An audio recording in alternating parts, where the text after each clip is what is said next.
Well, thanks for joining us once again. As usual, this is how we're going to conduct the program at this edition of it.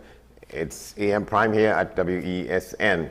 We'll tell you what's happening. Felicia Ramuta, she's Miss Marabella, Miss Trinidad and Tobago World. We'll be talking with her during the course of the next hour and a half. We're also talking with Ms. Carol Ann Birchwood James. She's the Vice President of the Trinidad and Tobago Hotel and Tourism Association. We have our look around the region. We have the watch this, other matters, other inputs into the program. But right now we're talking with the newly re-elected President of the Supermarkets Association of Trinidad and Tobago, Mr. Rajiv Dipti, against the background of a statement by the Minister of Trade and Industry, Paula Gopiskun, saying that there's been a decline in the quality of imports in the country. Those and other matters related to the business of goods and services in the country. Goods in this particular case, Mr. Dipti.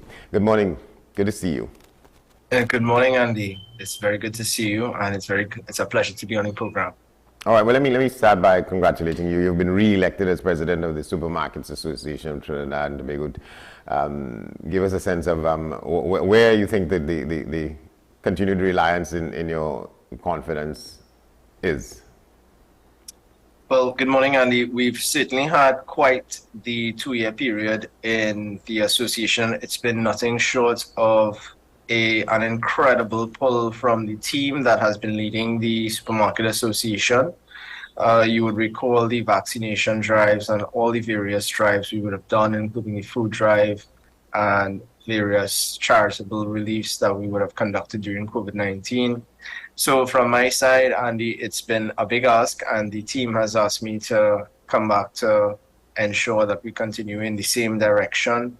And for my part, I feel very comfortable in the position right now. So we're also heading into some very challenging times. We also recognize that there are major issues ahead, and that we're in a period right now where in the post-COVID-19 pandemic, you've had that hyperinflation taking place with food inflation, as you so correctly pointed out. And it's something that we are discussing very closely at the association between stores and distribution. So it's a very challenging time at the moment. Well, what are some of so that's that you would say the major challenges, the continued increase in the cost of food items? Well, we've had a customer that is considerably poorer after COVID-19. They would have either been in a position where they've spent their savings, or in some cases we've had some people who've either been unemployed or lost their jobs as a result. So we have a very vulnerable consumer who is very price sensitive because of the hyper food inflation that we've been experiencing in the last 6 months.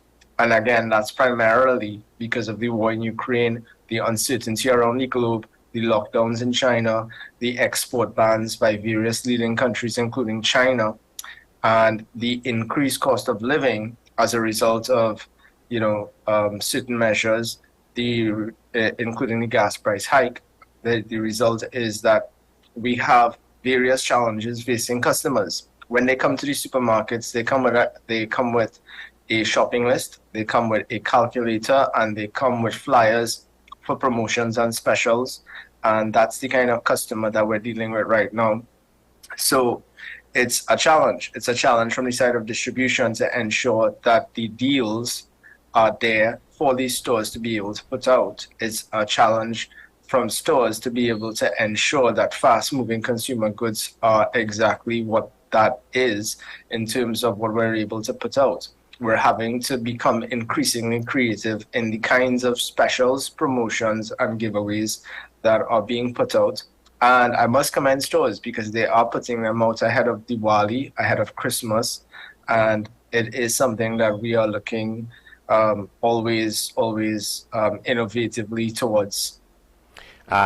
Meeting targets in terms of getting to workable profit margins, and so these things are issues for themselves, right?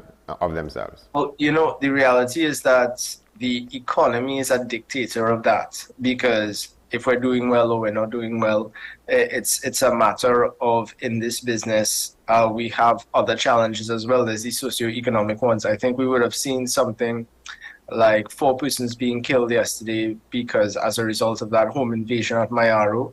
Unfortunately, Andy, that is becoming more the norm than the exception. When we look at what happened at Pennywise, there's a lot of unreported crime that is very similar taking place in the business community.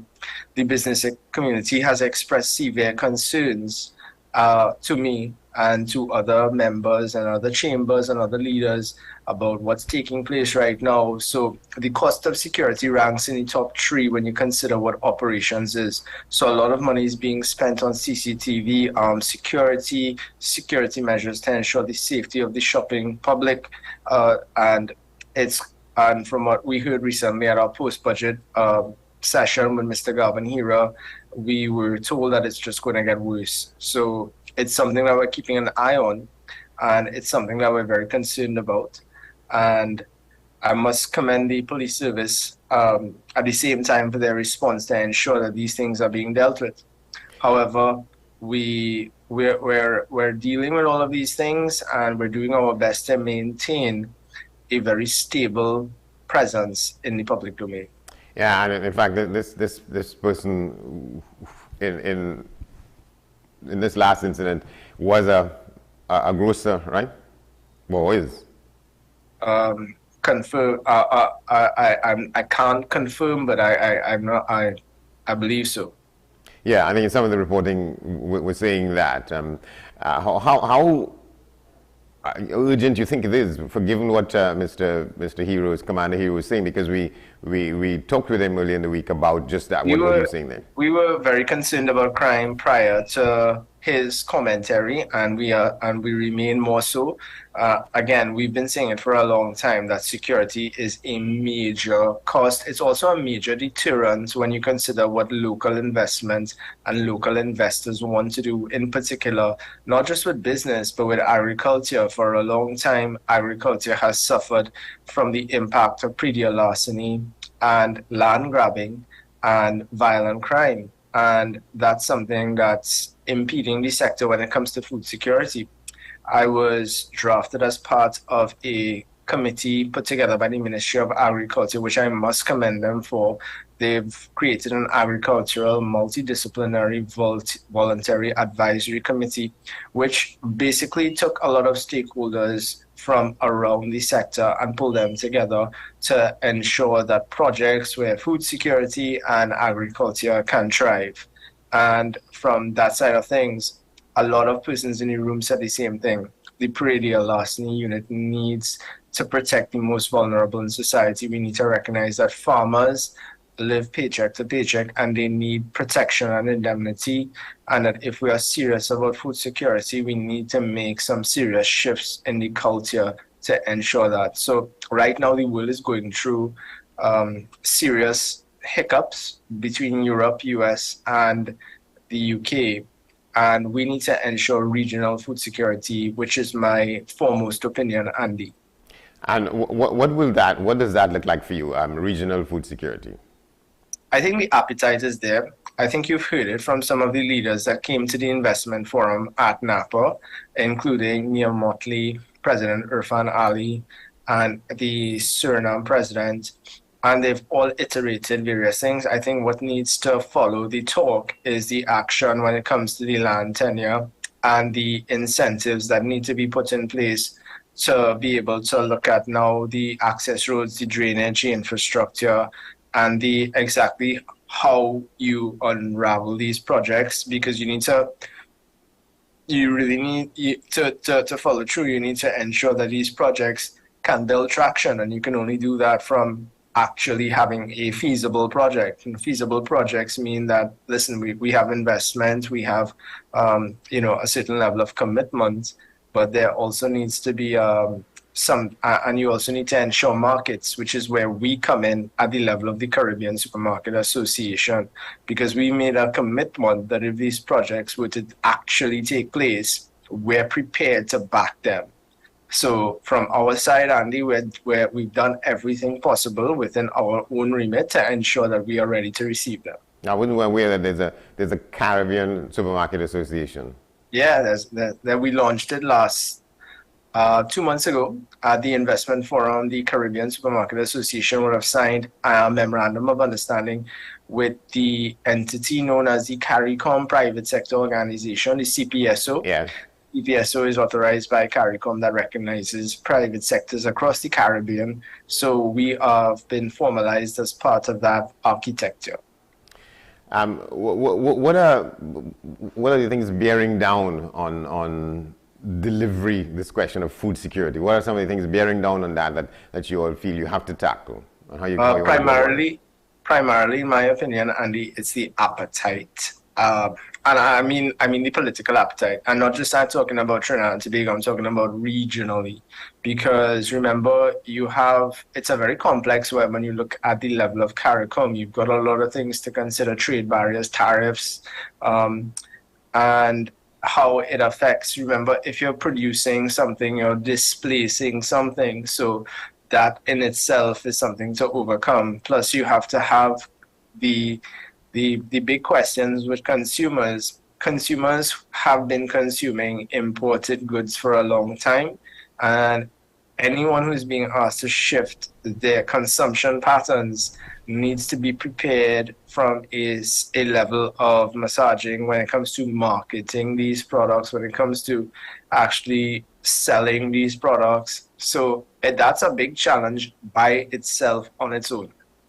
And so some of your tasks, you would say, is to help in the promotion of the change in habits and appetites and so on. Well, that's a multi-stakeholder approach, right? So, for example, you want to work with various ministries, like the Ministry of Health often embarks on these campaigns where they get people to eat less sugary foods, for example, and show the health benefits associated with the consumption of such. And it needs to be very organically approached when you consider the consumer, because the consumer doesn't like to be forced into a consumption pattern. When you talk about import substitution and you talk about the alternatives that are to be provided in the consumption of such, you want to speak to products that are appealing to customers and that are attractive to customers. And from a taste profile, they need to taste good. So that's how effective substitution occurs. And that's something that we want to see. We don't ever cut out the choices for consumers. So that's very important from our side, Andy. Yeah, and it's the issue of the advisory committee that's a national organization, right?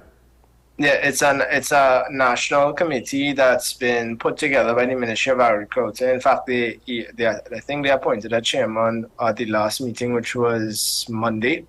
And I think that's Mr. Darrell Rampasad of the Agricultural Society. So they've been tasked with trying to identify those projects that are nationally critical in the framework. And I mean, we're there to support. So it's something that I'm very happy to see the focus on. It also tells me, Andy, that food security has become a major priority. Especially when we look at what's happening around the world right now.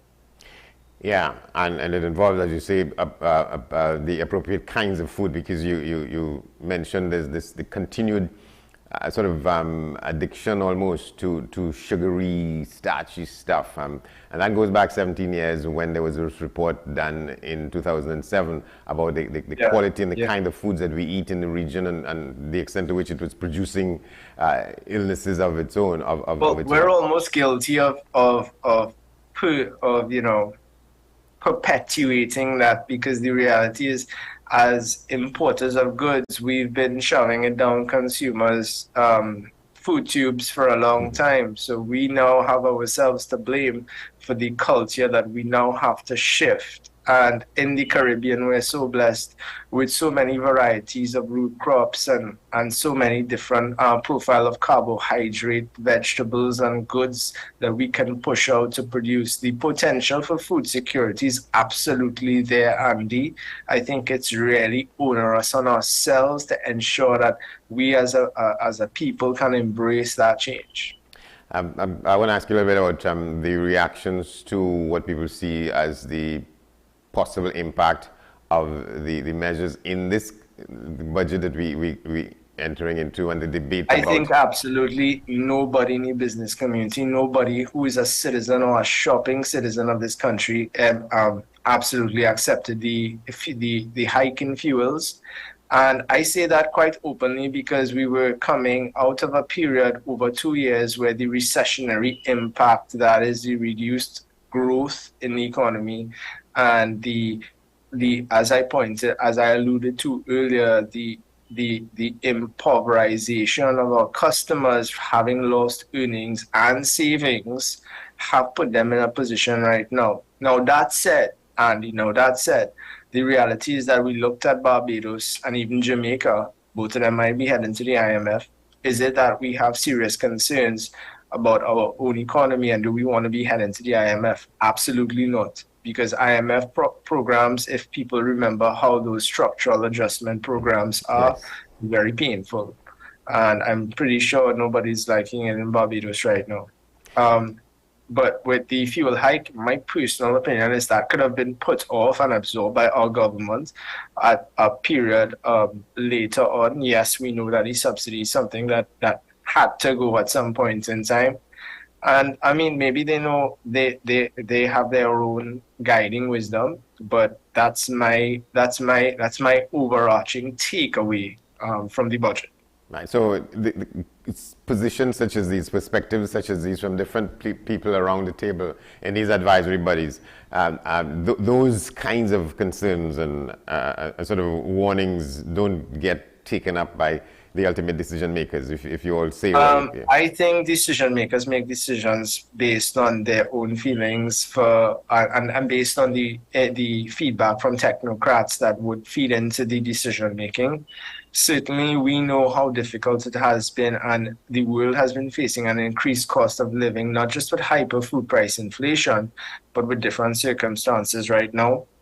The war in Ukraine has significantly contributed to that, but from our side, I mean, it's a bit of an ironic situation where allegedly, we're earning more money from the sale of petrochemicals and fuel prices, but we've just raised the price of fuel. So so when I see my customers, they often tell me that how is it that they're enjoying the windfall right now? So it's very hard to look at them and justify anything. Yeah, and well, the position of government members, ministers, and supporters is that the state is still carrying a good part of the subsidies, so we are not to see it as an assault on people's pockets. Well, I definitely think that some of our customers have expressed opinions about how it is that language has been communicated. So I think that there's certainly some scope for them to improve upon that, Andy. Yeah, and the discussions taking place coming out of the budget about the extent to which, from some people's perspectives, we're not accustomed to sacrifice. And people are talking about going back to the coal pot and going back to riding bikes to work and them kind of things. I think, and let me just address that. I thought that, I mean, listen, politicians will be politicians, and they want to, they have a certain rhetoric about it. But the truth is that these sometimes, I mean, I think that when you talk to the population, you need to be sincere and honest with them. And sometimes people can appreciate that approach more than the one that has been taken. I think that when you look at the budget, and there was some good stuff in there, but the fuel price hike for me, that was the major thing. The population feeling it right now, and they've had 2 years where things have been really hard, Andy, and that's my big thing. Like, we could have waited to pass this on. So I really just want to keep the focus where it is sincere, because people have not had the opportunity to recover their loss of earnings position or their impoverished position post-COVID, because a lot of the grants and the social relief that was intended for them have not reached them. And I say that because that's what customers come back and tell us. Yeah, and so you say these things when you get together in these advisory groups and so on. What from your experience thus far? Well, from the advisory groups, listen, it's really about identifying critical national agricultural projects. Again, it's a good initiative by the Ministry of Agriculture, and as I said, it's being led by Mr. Darrell Rampersad of the ICNTT. And we hope to see that some actual projects redound. As I said, we're working more on the side of the Caribbean Supermarket Association to see what could be done at the level of the region, because we need to recognize that as neighbors within CARICOM, we constantly have an obligation to feed ourselves and each other, and that there is, for example, when you look at Guyana, they have significant land mass, and we've talked about planting the land in Guyana, and I think that the discussion of various wheat and rice varieties have been discussed. So I'm more interested in how it is that we look at the staples for the basics and how it is that we could improve that now. We've talked about an inter-island ferry service. We've talked about so many different things, Andy. I want to know more details. So for me, this is something that I'm very eager to get involved in. All right, we're going to have to leave it there. Thank you very much, Rajiv Dipti, the newly re-elected president of the Supermarkets Association of Trinidad. Thank you, Andy, and a good morning to you and a good day to Trinidad and Tobago. Take care. Same to you. We're going to take a break, and when we come back, we share with you the Newsday question and the responses and other things before we get to our next discussion with Caroline Birchwood-James, Vice President of the Tobago Hotel and Tourism Association. Stay with us.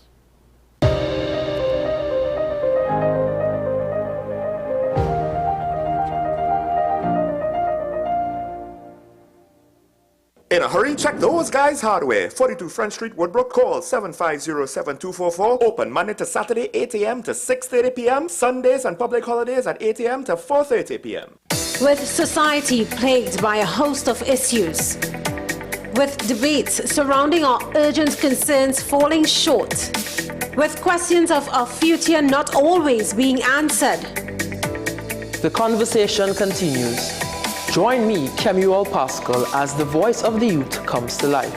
We will confront the controversial topics of today's world to gain answers that are key for a better tomorrow. One and One with me, Kemuel Pascal. Wednesdays at 10 a.m.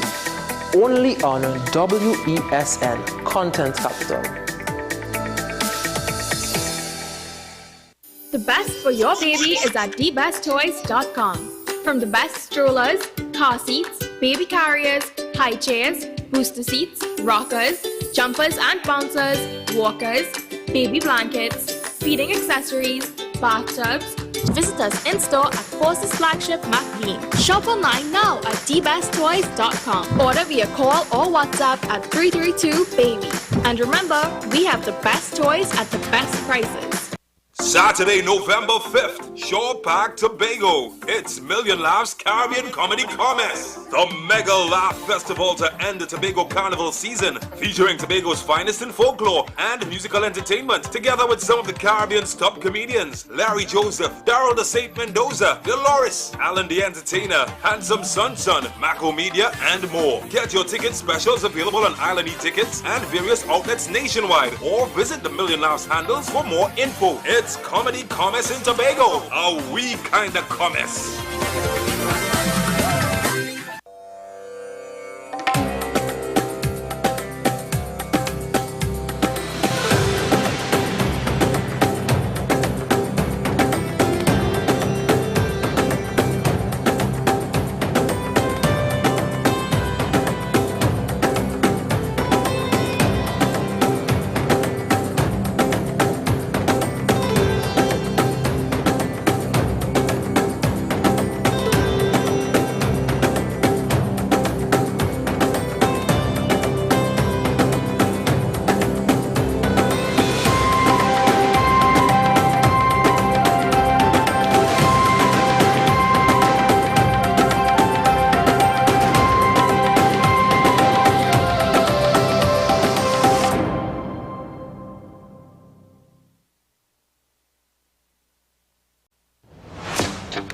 Politics? What is it? Is it that nobody cares about sports? The kind of support that sport used to get in the past is no longer here. The thing is, taking a knee doesn't mean that that's the only thing you're doing now, Andy. Right. Taking a knee along with other stuff. Samantha, what are you looking forward to when you return home to Trinidad and Tobago after winning the title?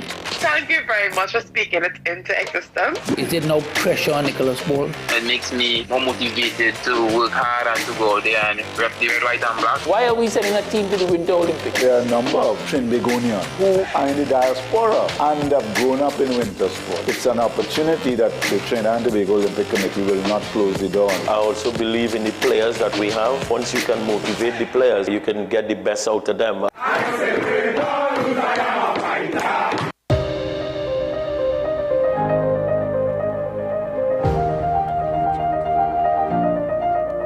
Back to the program. Well, we don't in fact have the Newsday poll, but we can tell you what's in today's edition of the paper. We'll do that moments from now, but let's get to a discussion now with Carol Ann Birchwood James. She's the Vice President of the Tobago Hotel and Tourism Association. Let's background this discussion with a little bit of what we're talking about. The government has expressed its intentions to order 9 new aircraft in a bid to improve the inter-island transportation between our two islands.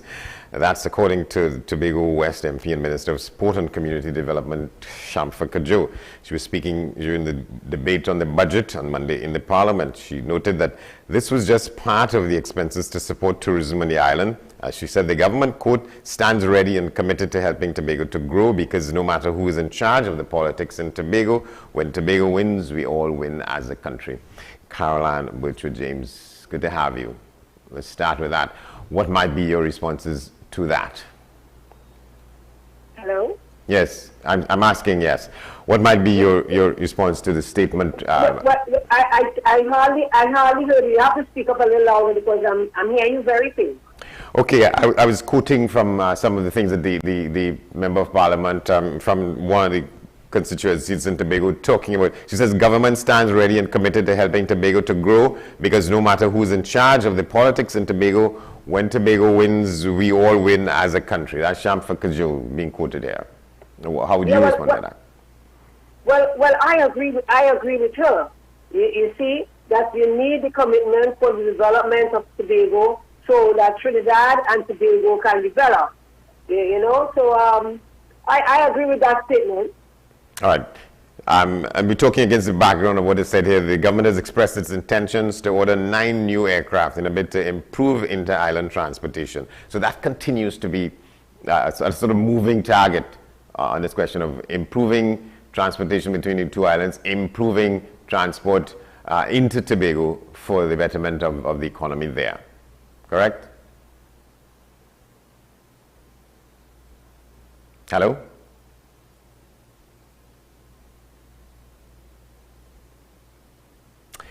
Something's gone wrong with our communication with Carol Ann Birchwood James.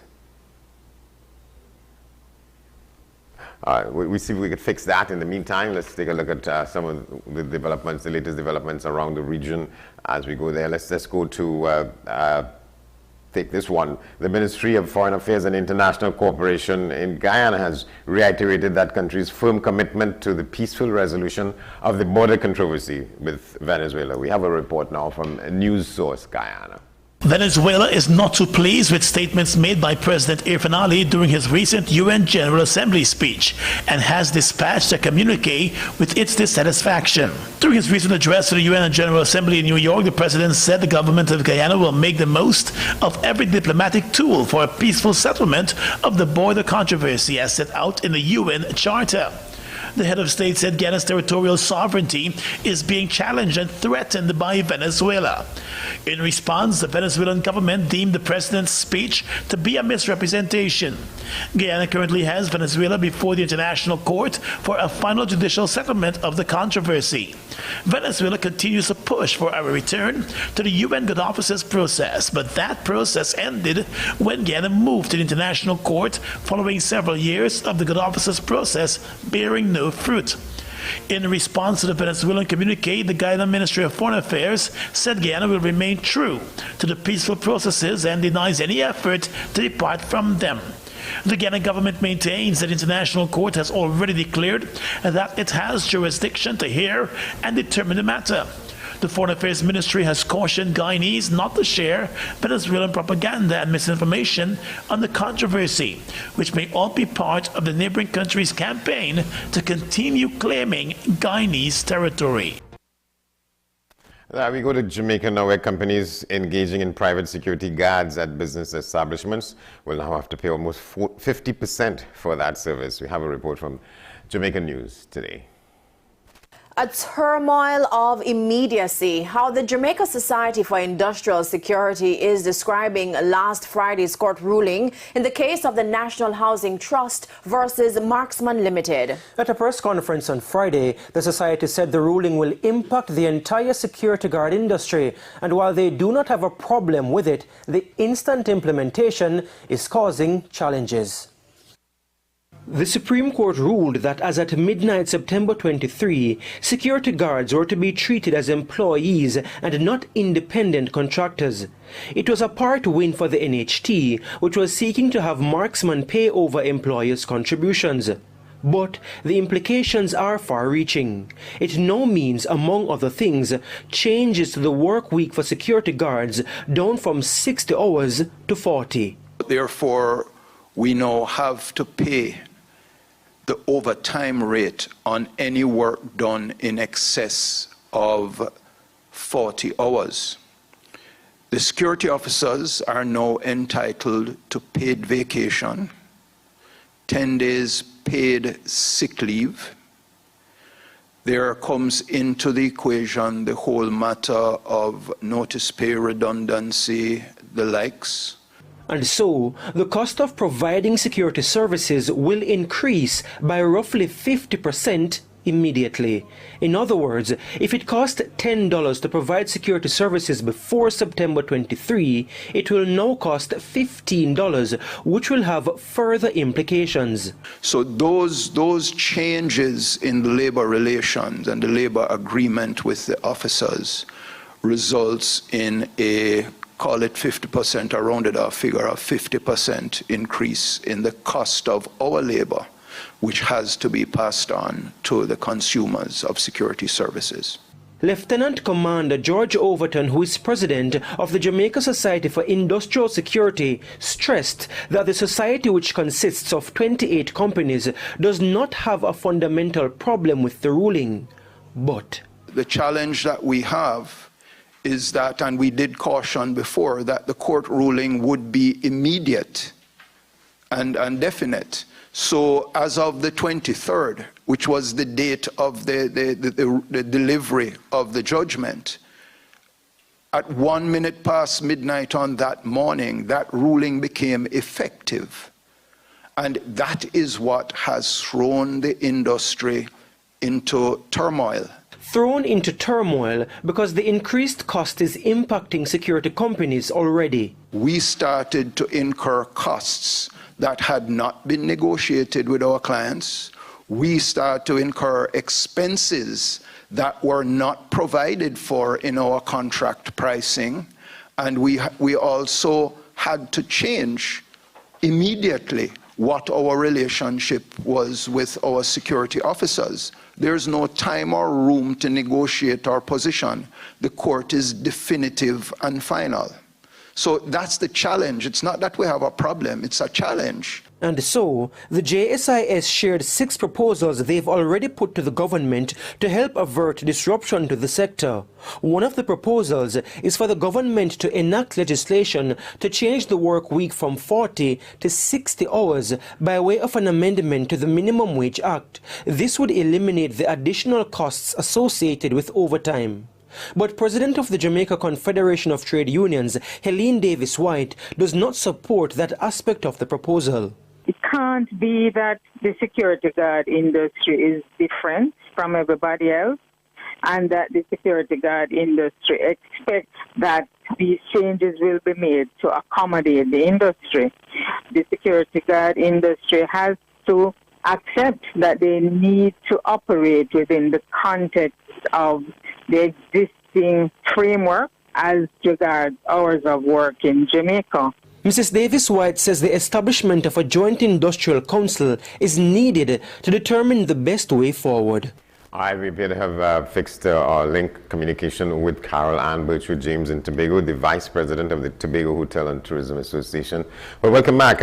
I was asking you about the rubber meeting the road. What's your view on that, with Ms. Kojo saying that the government stands ready and committed to helping Tobago grow, because no matter who's in charge of the politics in Tobago, when Tobago wins, we all win as a country?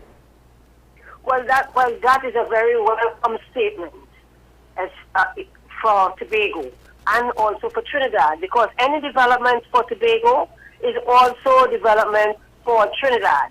And you have to bear in mind that when the tourism was going very well, that is in the 2004, 2005 and so on, a lot of our foreign exchange that we earned was sent to Trinidad to be used down there. So any improvement, development for Tobago rebounds for Trinidad and Tobago. Welcome statement. All right, so the government has expressed its intentions to order 9 new aircraft in the bid to improve inter-island transportation. One, how significant that is for boosting the economy in Tobago? How hopeful are you that there's going to be delivery of that in some time that makes sense? Well, what I would say is that it's good to announce that you're having 9 new aircraft. But the question that we will ask is, are they dedicated to Tobago? Because from past experience, when they order the aircraft, if Tobago gets 2, we are very lucky. Most of those other aircraft go to service Caribbean Airlines other destinations. And Tobago is left without airlift. Many times people are at the airport and they are waiting for a plane to arrive from Barbados or some other island. So they need to clarify that statement and tell us whether all 9 will be dedicated to the air bridge. Well, if it is so, it will be very welcome. Yeah, on a literal understanding of what is said here, it appears that way. But you're saying that you'll have to see it. The proof of the pudding is going to be in the eating. Yes, well, as I said, from past experience, that has been our experience. They order aircraft, they say it's for Tobago, and they send it elsewhere. So it's left to be seen. Yeah. So you're not putting too much store in that at the moment? Well, as I said, it's left to be seen. We all in Tobago, we have taken note of the 9 aircraft, and that is the general sentiment. What are some go ahead. Yes, that's a general sentiment from everybody in the tourism industry, that whether those 9 will be dedicated to Tobago. As I said, from past experience, that has not been so. But if it is that they are putting the 9 and they are really going to make a strong effort on that air bridge, then it will be very welcome. Because especially when you have special events like the carnival later this month, Easter, Christmas, July, August, that's when you get a real pressure on the air bridge and the sea bridge. And I can tell you, when we have, like, for example, July, August, most of the people in Tobago could not go to Trinidad to do any business because they couldn't get the booking, whether by boat or by plane. So there's also another factor we have to look at, not just the tourists alone, but for business people like myself, other Tobagonians and so on. You can't go either way. So it's a welcome development, and we are looking anxiously to hear exactly if they are going to use all 9 on the air bridge. And from your perspective and the perspective of the organization and the group of organizations with which you are involved, you think that it won't be too much to deploy all 9 aircraft when they come to that purpose? Well, you see, this is the thing that you have to work out, because when you have special times, as I said, and even sometimes ordinarily, it is difficult for you to get a booking on the plane. Right now for the carnival, we are having people talking about having difficulty to come from Trinidad to Tobago. And we're not even talking about the Trinidadians. We're also talking about the foreigners. So we have to work out a formula that helps with the capacity, especially when you have a lot of pressure on your transport. And as I said, these are the special events, the Christmas, the Easter, July, August, the Tobago Carnival, and even the ordinary carnival that we have earlier in the year. Because there are people who leave Trinidad and come to Tobago for the carnival because they want to come and rest and relax and whatever it is. Yeah. So whatever formula you have to work it with the stakeholders as well. It cannot be just Caribbean Airlines sitting down there and making decisions. No, you have to come and talk with the stakeholders like what we used to do. We used to do that before. Talk with the stakeholders, find out exactly what is happening on the ground, and work out a proper formula to use these aircraft, if we get them, to use these aircraft so that it can make it a much more pleasant experience traveling to Tobago. Because by present circumstances, with some of the reports are that many people who have roles and functions to play and perform for the upcoming carnival aren't sure that they're going to get there because the flights are the problem. DJs and fete promoters and people taking part in activities of one kind or another. Yes, well, this is what we are hearing too. But the thing about it, what we tell people to do in the hotel industry is to get your transport before you make your booking for the hotel. Because what happens is that for many people, they book the hotel, you have to book it with a monetary consideration. And when you don't get the flight or you can't get on the boat, what happens is that you are asking for a refund and all of that. So you have refund issues there. So what we are asking people, try and get your transport to Tobago and then book with us.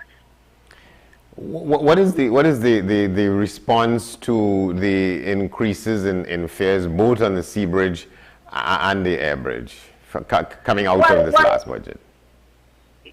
I will say it in two ways. One is the Tobagoans like myself. They are a bit taken aback that you raise the price on the air bridge and the sea bridge, and to do both of them together all at one time.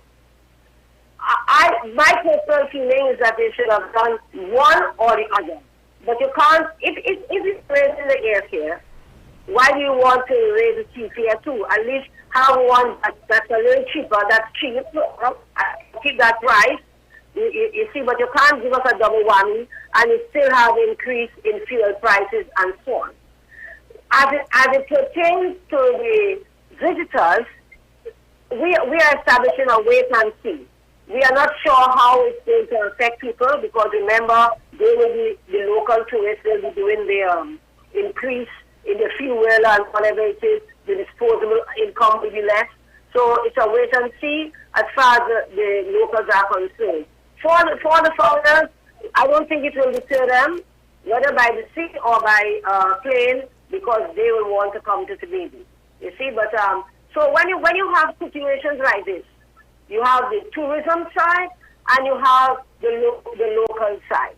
But we want to see increased tourism in Tobago. We don't want to scare visitors. We want an increased tourism in Tobago, and we also want to make it while tourists are coming and forth.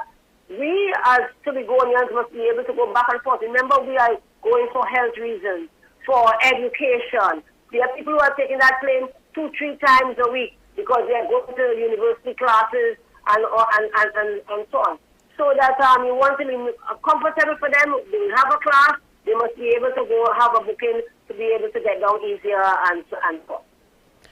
Yeah, you think some of these things ought to be discussed probably beforehand or in a different way, that they don't come as surprises to people, particularly in the situation or the delicacy of the arrangement between these two islands? Well, yes, and I am saying that even before you make decisions like this, where you are impacting on the people of Tobago and Trinidad in that kind of fundamental way. Because remember, the air bridge and the sea bridge is a highway to Trinidad and a highway to Tobago. All right? Therefore, when you have a fundamental thing like this, you needed to speak with the stakeholders. Firstly, you should have had some kind of conversation with the Tobago House of Assembly. I'm also saying, because it's affecting tourism, you should have some kind of conversation with your stakeholders to get an idea of the temperature of what's happening in the island, what's happening with the people, what's happening with the tourists who are coming, and so on, before you make a decision like this. You're making a decision on your own unilaterally. You're not talking with all of us stakeholders who have to be affected in this kind of fundamental way. And I think there lies the problem. There must be some kind of a discussion, especially where you have these kind of a fundamental issues between the islands, and you want to come and do something different, which is to raise the prices. There should have been some kind of discussion and see exactly how we are operating here in Tobago this time. Yeah.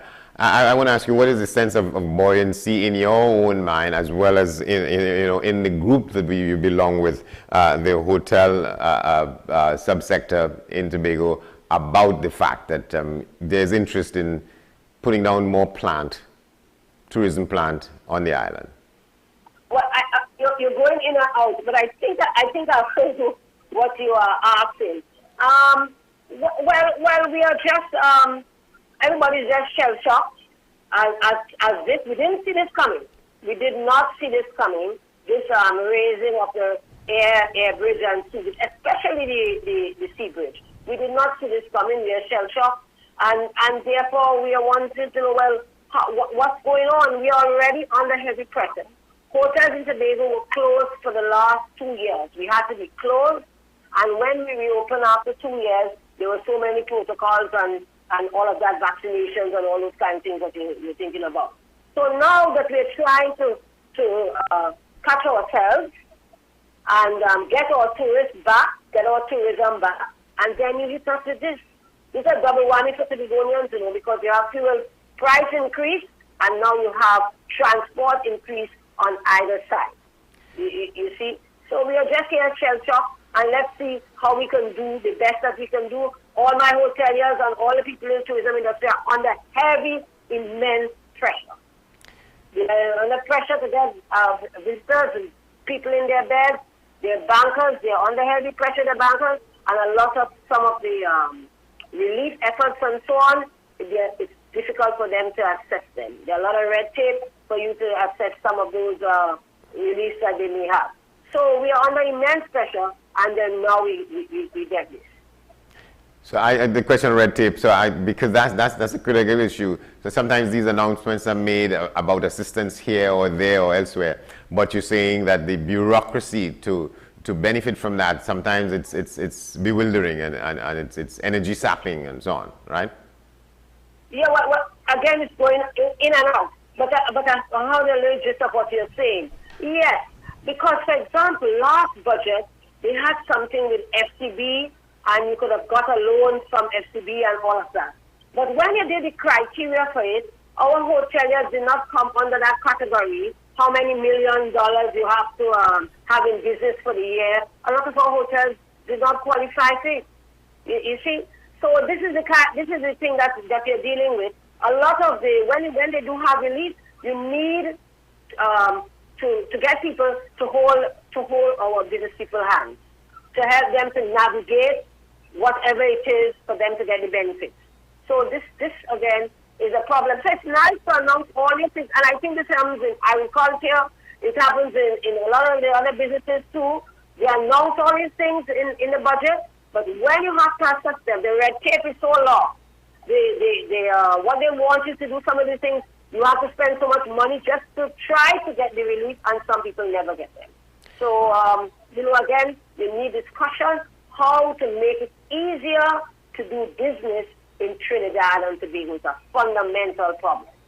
Yeah, I want to ask you, to what extent you think the issue involving the leading party in Tobago, in the leadership of that, the PDP, would hamper developments that would be to the benefit of the island and its people particularly? Or this is going to go away?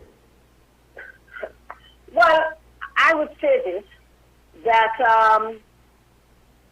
the Tobagonians voted overwhelmingly for PDP.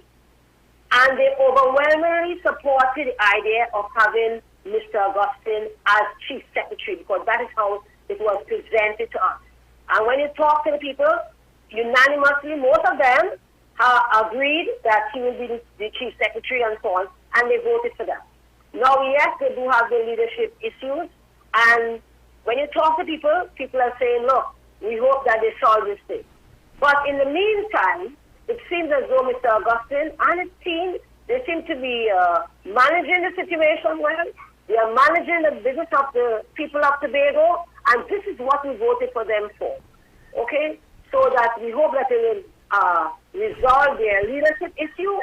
But for the meantime, I don't think we are having any problems, and especially with Mr. Augustine at the helm. People seem to have confidence in him.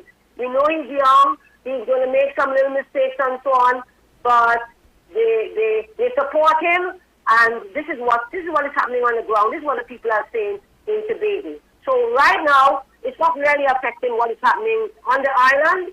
They are keeping it, I guess, to their party business, and they are doing the Tobago people business, which is what we voted for them for.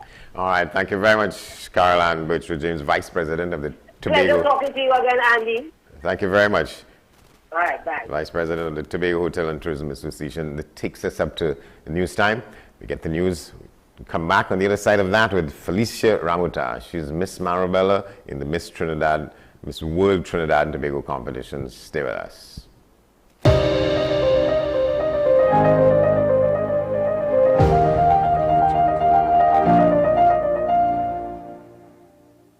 In a hurry, check those guys' hardware. 42 Front Street, Woodbrook. Call 750-7244. Open Monday to Saturday, 8 a.m. to 6:30 p.m. Sundays and public holidays at 8 a.m. to 4:30 p.m.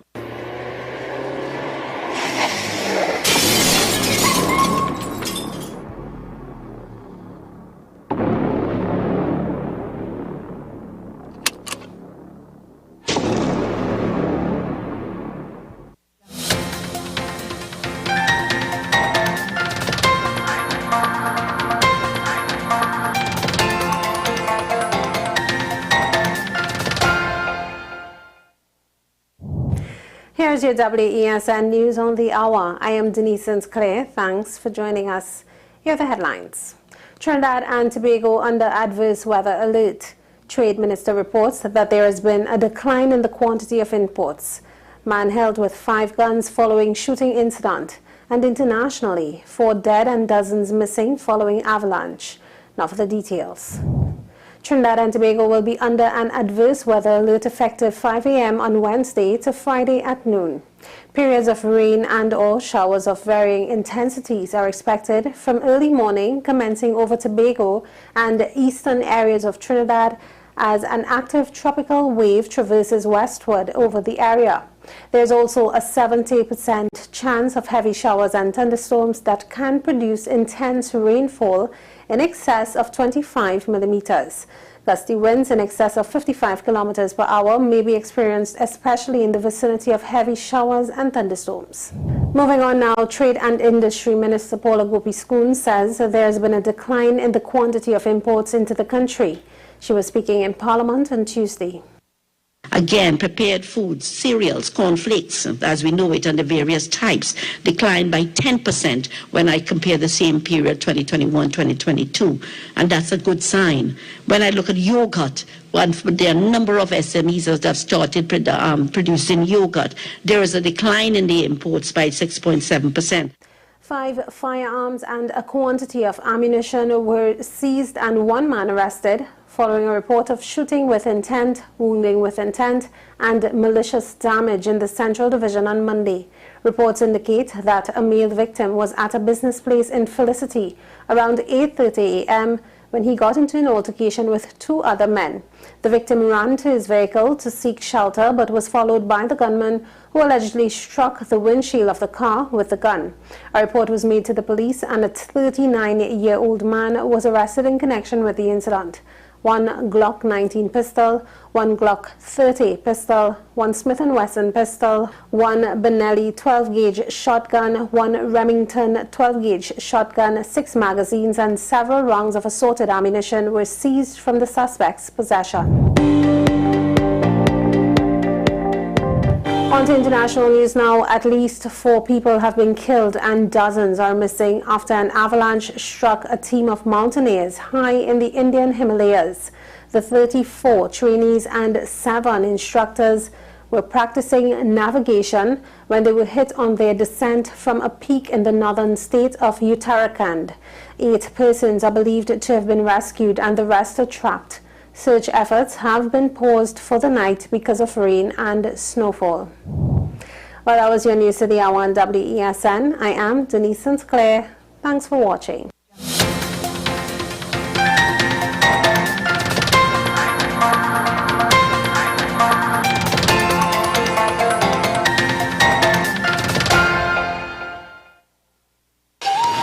Come travel with us as we explore Diwali across the globe. Diwali is celebrated in many countries worldwide, but do you know the traditions and practices of each nation?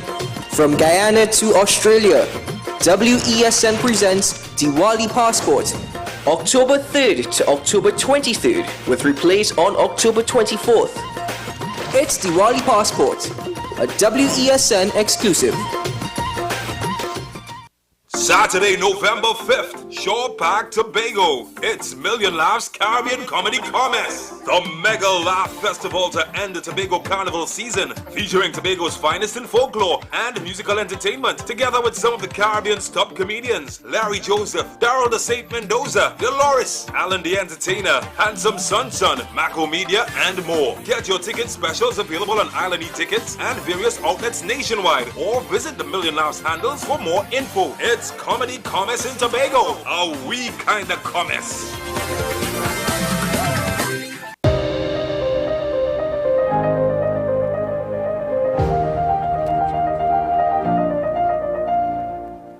Welcome back to the program. Before we get to our next guest, let's continue our trip around the region. We go to Grenada this morning, where the St. John's Club there is celebrating 4 years of existence, and we have a report from the GIS, that's the Grenada Information Service.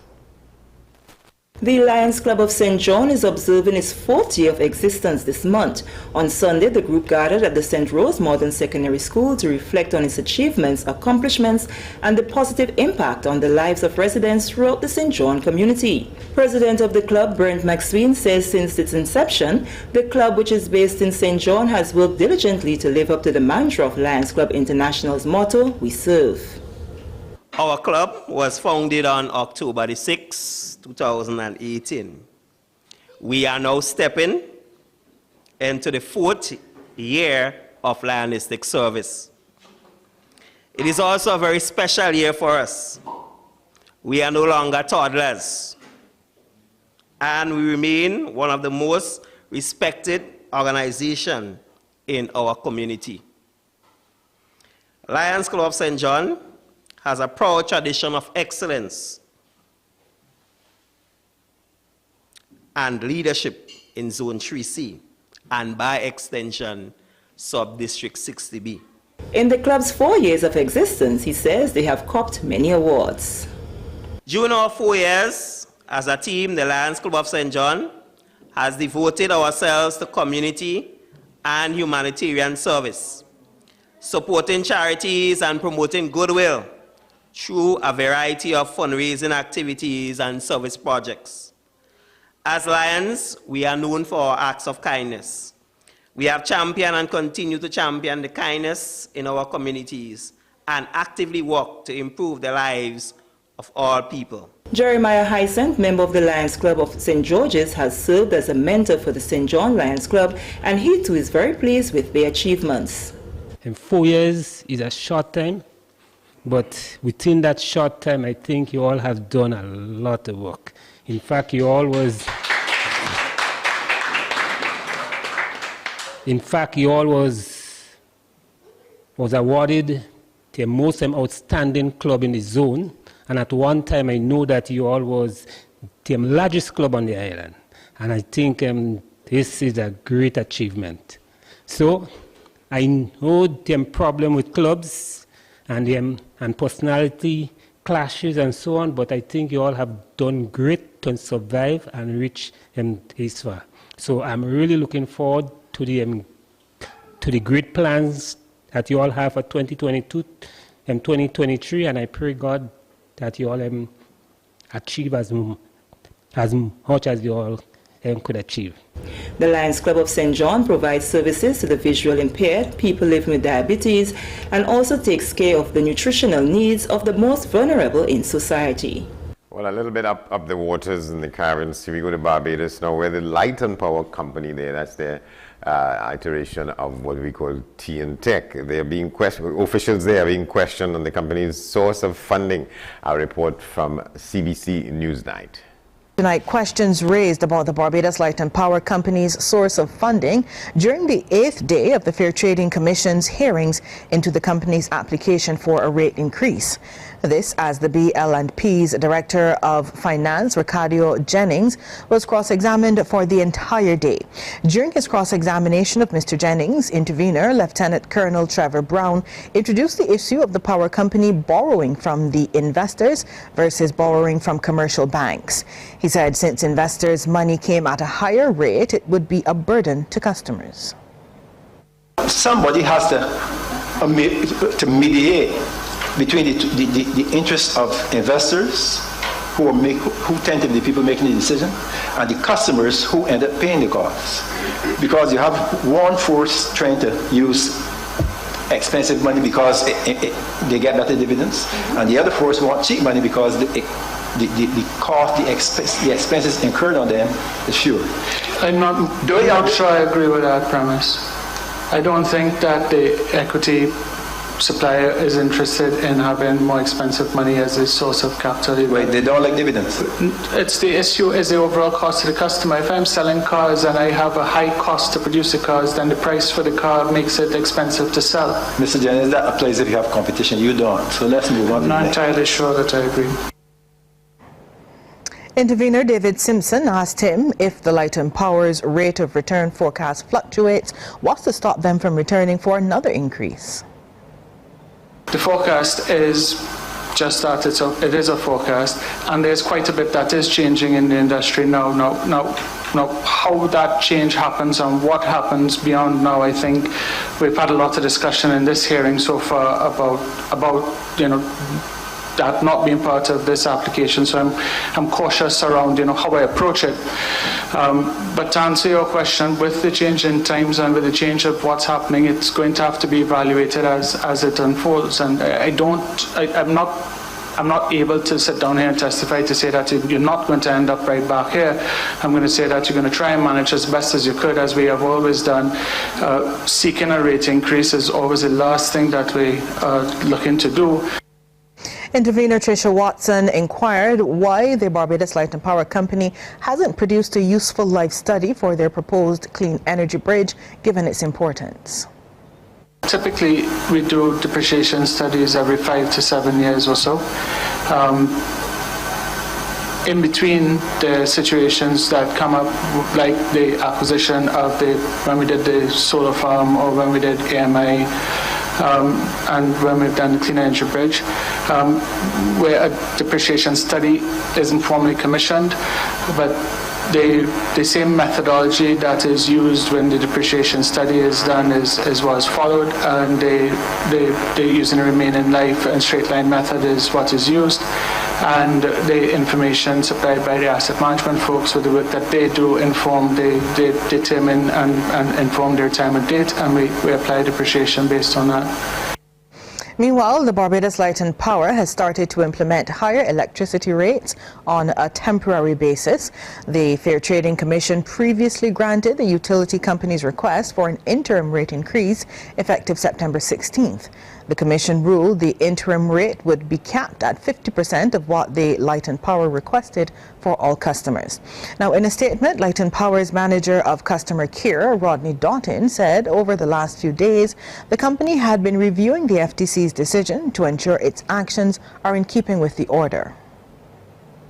Some accounts billed from the September 16th order date will carry the new interim rates at the approved 50% cap as mandated by the FTC. We understand the challenges which some persons face and assure customers that the company will continue to lend support to customers during the transition.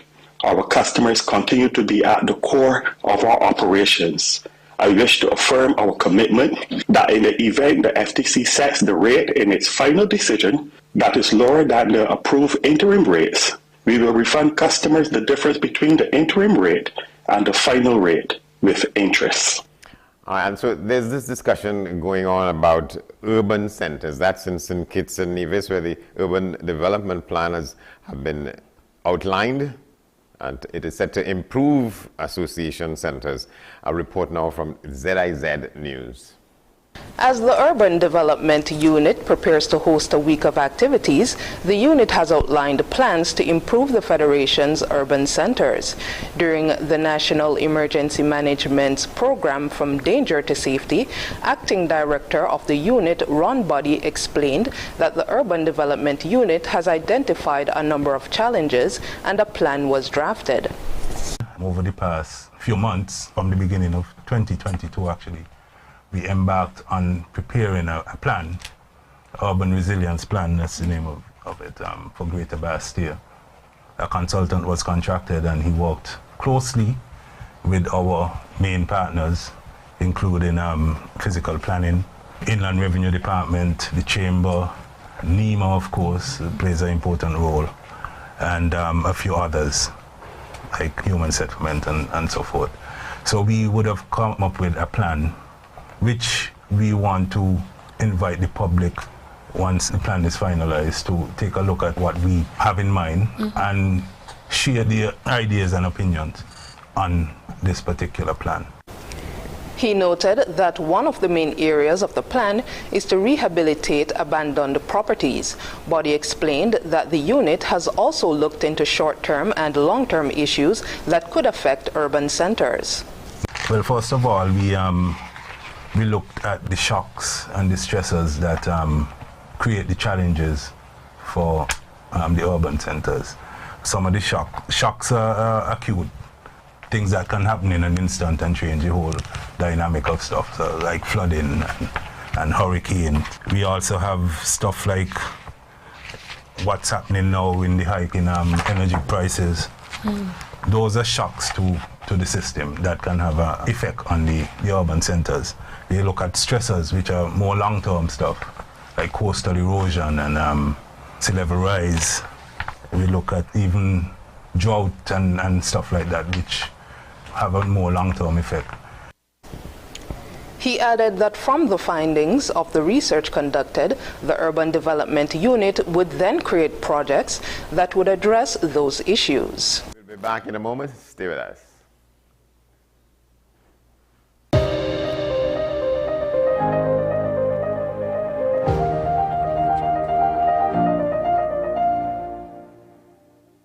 In a hurry, check those guys' hardware. 42 Front Street, Woodbrook. Call 750-7244. Open Monday to Saturday, 8 a.m. to 6:30 p.m. Sundays and public holidays at 8 a.m. to 4:30 p.m. Come travel with us as we explore Diwali across the globe.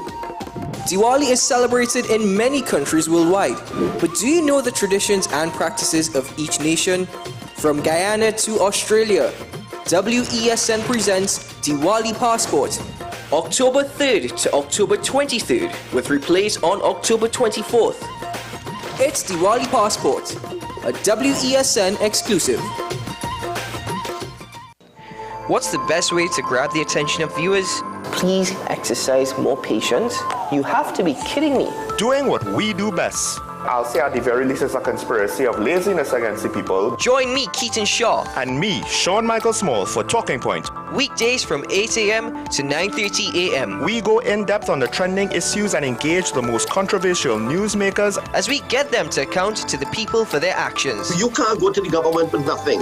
You can't go to cabinet with an empty hand, with a wish. I'm glad that we're having this a sober, mature discussion. In the present situation, I expect a continuation of the chaos. Join us for the discussion, Mondays to Fridays, only on WESN, the content capital. Is it politics? What is it? Is it that nobody cares about sports? The kind of support that sport used to get in the past is no longer here. The thing is, taking a knee doesn't mean that that's the only thing you're doing on it. Right. Taking a knee along with other stuff. Samantha, what are you looking forward to when you return home to Trinidad and Tobago after winning the title? Thank you very much for speaking it into existence. Is there no pressure on Nicholas Ball? It makes me more motivated to work hard and to go out there and rep the red, white and black. Why are we sending a team to the Winter Olympics? There are a number of Trinbagonians who are in the diaspora and have grown up in winter sport. It's an opportunity that the Trinidad and Tobago Olympic Committee will not close the door on. I also believe in the players that we have. Once you can motivate the players, you can get the best out of them.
Welcome back. Well, we are pleased to be joined now by Ms. Felicia Ramuta. She's Miss Marabella, one of the finalists in the Miss World Trinidad and Tobago competition. There's 17 of them who were revealed at the BRICS autograph collection by the screening committee. That was a couple of days ago on September 4th, a month and a couple of days ago.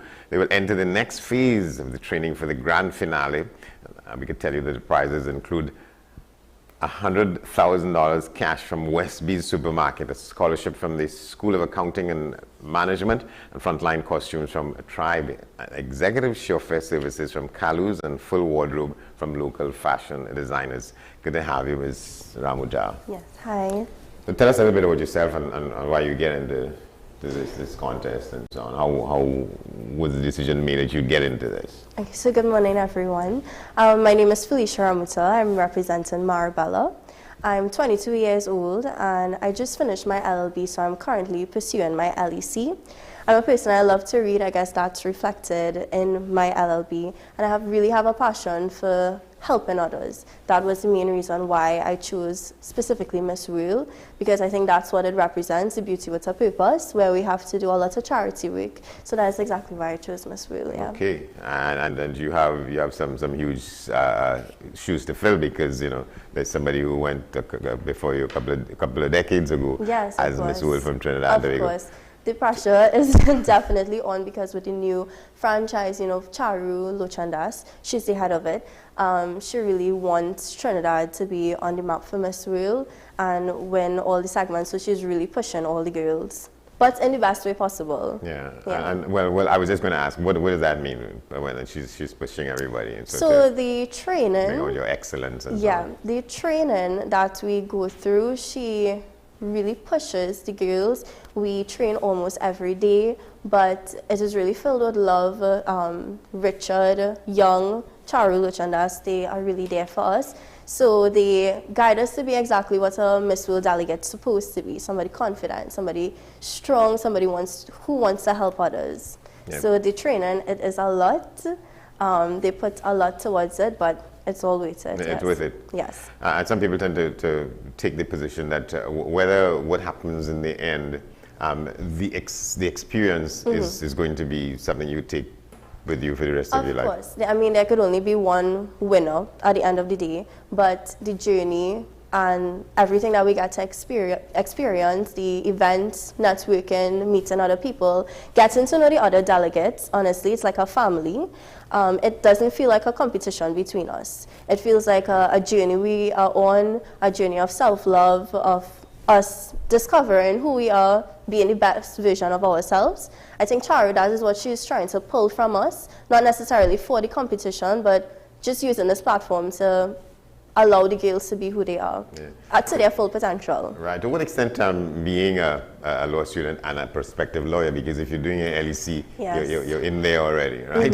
That kind of training and experience helps in this arena in terms of your sense of confidence, meeting and dealing with people and so on. It definitely helped me because prior to Miss World, I won't say I was as confident. I will not be the person to raise my hand in class. I mean, I don't even think I would have been able to do an interview.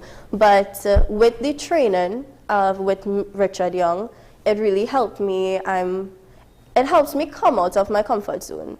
That will definitely help me with law because it is speaking, and that's one thing I'm very thankful for, and that is something I will take away in the future. Yeah. Yes. And you see, you chose this one because of what comes with the competition, the emphasis on beauty with a purpose. Yeah. Doing charitable work, doing community stuff, and so on.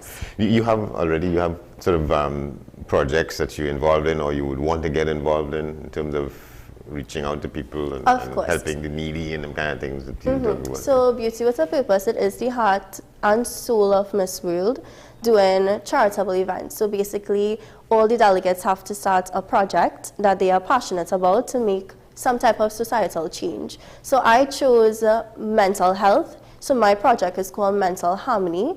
I will be focusing on everyone, but I want to pinpoint children because they have to have a good quality of life. And for them to function properly, they must be mentally okay.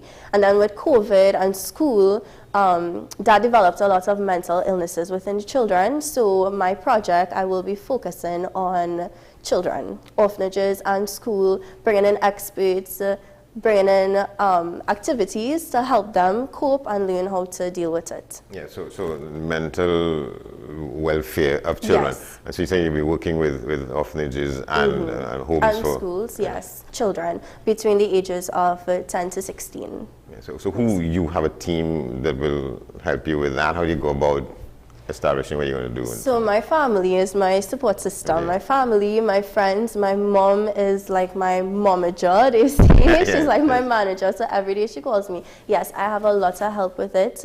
Finding the orphanages, putting together everything. I will be launching something soon. We have a video to do where I will show everything that I did. So I have a big support system, not even just my family, but a lot of people that didn't even know me before are so willing to help me as well. So I have a lot of people backing me up.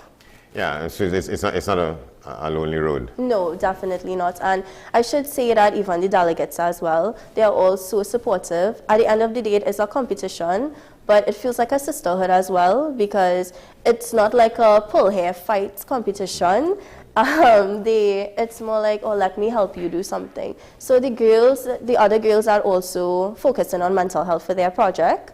They help as well. Yeah, so it's not that's not something that you're alone working in. Why do you think there's this emphasis on mental well-being? I think because it is a big issue today, it is something that affects everyone, not only children, adults, male, female, it affects everyone. I think it's overlooked, and there's the awareness for mental health, but in terms of the carrying out to help, sorry, not to help, but yes, to help people cope with it, there's not really much. So that is why I was so excited to start something to help those children learn how to cope with it, because it's really important. It affects everyone. As you said, your sense of the urgency of it and the importance of it was heightened during the COVID period. Definitely. I think I was in a very dark place prior to COVID and during COVID.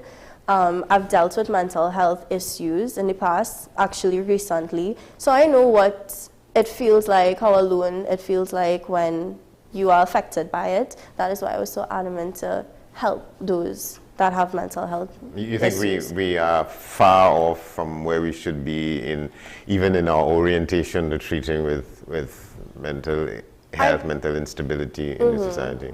I don't think we are far off. As I said, there's a lot of awareness, especially now for mental health. I do think it was overlooked before, but now people are stepping out. They're trying to move that stigma they have towards mental health, and I just want to add to raise my voice to, raise awareness as well.